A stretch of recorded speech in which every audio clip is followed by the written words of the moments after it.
നമസ്കാരം. സ്വന്തം മകളുടെ കല്യാണം പള്ളിയിൽ വെച്ച് നടത്തിയ ബ്രിട്ടാസിന് കുംഭമേള കാണുമ്പോൾ ഹാലിളകുന്നു. കുംഭമേള കൊണ്ട് യു.പി. കേന്ദ്ര സർക്കാരുകളും ജനങ്ങളും ലക്ഷങ്ങളും സഹസ്ര കോടികളുമാണ് സമ്പാദിക്കുന്നത്. ഇവിടെ കമ്മികളായ മുഖ്യനും അപ്പം കോവിന്ദനും എല്ലാം ചൈന സ്തുതി ചൊല്ലി പിച്ചച്ചട്ടിയുമായി കുലഭ്യവും വിഡിതവും പറഞ്ഞു നടക്കുന്നു. ഹൈന്ദവർ ശക്തമായി പ്രതികരിക്കില്ലെന്നും അവർ മത തീവ്രവാദികളല്ല എന്നും ബ്രിട്ടാസിന് നന്നായി അറിയാം. അതുകൊണ്ട് തന്നെയാണ് ഹൈന്ദവാചാരങ്ങളെ നിരന്തരം LDFന്റെ മറവിൽ ആക്ഷേപിക്കുന്നതും കുറ്റപ്പെടുത്തുന്നത് തുടരുന്നതും. ഷംസീർ മുൻപ് പറഞ്ഞിട്ടുണ്ട് ഗണപതി മിത്താണെന്ന്. സെമറ്റിക് മതത്തിൽപ്പെടുന്ന ഇവർ ഒരിക്കലും അവരുടെ മതത്തെയും അതിലെ ആചാരങ്ങളെയും തള്ളി പറഞ്ഞിട്ടേയില്ല. മഹാകുംഭമേളയെ അധിക്ഷേപിച്ച് സംസാരിച്ച ജോൺ ബ്രിട്ടാസ് എന്നും ഹിന്ദു മതത്തിന് എതിരായിരുന്നുവെന്ന് സമൂഹ മാധ്യമങ്ങളിലെ പ്രതികരണങ്ങൾ വ്യക്തമാക്കുന്നു.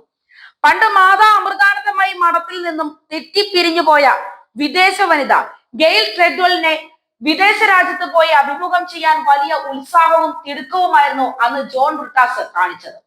സംഗതി വിവാദമായി മാറിയപ്പോൾ CPM-ഉം ജോൺ ബ്രിട്ടാസിനെ പിന്തുണച്ച് മാതാ അമൃതാനന്ദമയിക്ക് RSS സംരക്ഷണം നൽകുകയാണ് എന്ന് ആരോപിച്ച് രംഗത്ത് വന്നു. അന്ന് മാതാ അമൃതാനന്ദമയിയുടെ മഠത്തിലെ ആരോപണം ഗൗരവമായി അന്വേഷിക്കണമെന്നാവശ്യപ്പെട്ട് അന്നത്തെ CPM സംസ്ഥാന സെക്രട്ടറി പിണറായി വിജയൻ വന്നപ്പോൾ അന്നത്തെ മുഖ്യമന്ത്രി ഉമ്മൻചാണ്ടി നൽകിയ മറുപടി ഇങ്ങനെയാണ്: മാതാ അമൃതാനന്ദമയിയും അവരുടെ മഠവും നൽകിയ സംഭാവനകൾ വിസ്മരിക്കരുത്. മുൻകാലങ്ങളിൽ അവർ ചെയ്ത സേവനം ഓർമ്മിക്കണം. അമ്മ സമൂഹത്തിന് ചെയ്ത വലിയ സേവനങ്ങൾക്ക് പിണറായിക്ക് അറിയില്ലായിരിക്കാം.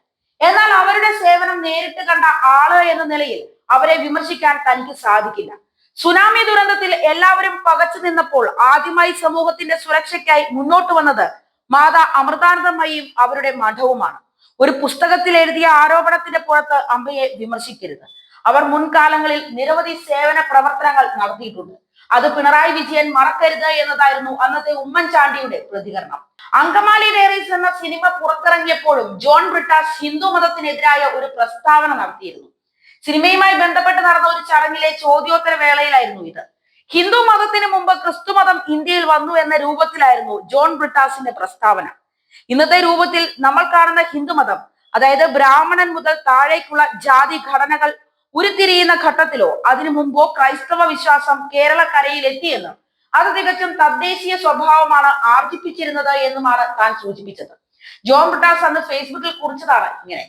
എന്തായാലും സംഗതി വിവാദമായി മാറിയപ്പോൾ ജോൺ ബ്രിട്ടാസ് അന്ന് ഫേസ്ബുക്കിൽ നടത്തിയ പ്രതികരണത്തിലെ മറ്റൊരു ഭാഗം ഇങ്ങനെയാണ്: ഗെയിൽ ട്രെഡ്വെലിനെ അഭിമുഖം ചെയ്തപ്പോൾ തന്നെ ഹിന്ദു വിരുദ്ധനാക്കാനായിരുന്നു ചിലരുടെ തത്രപ്പാട്.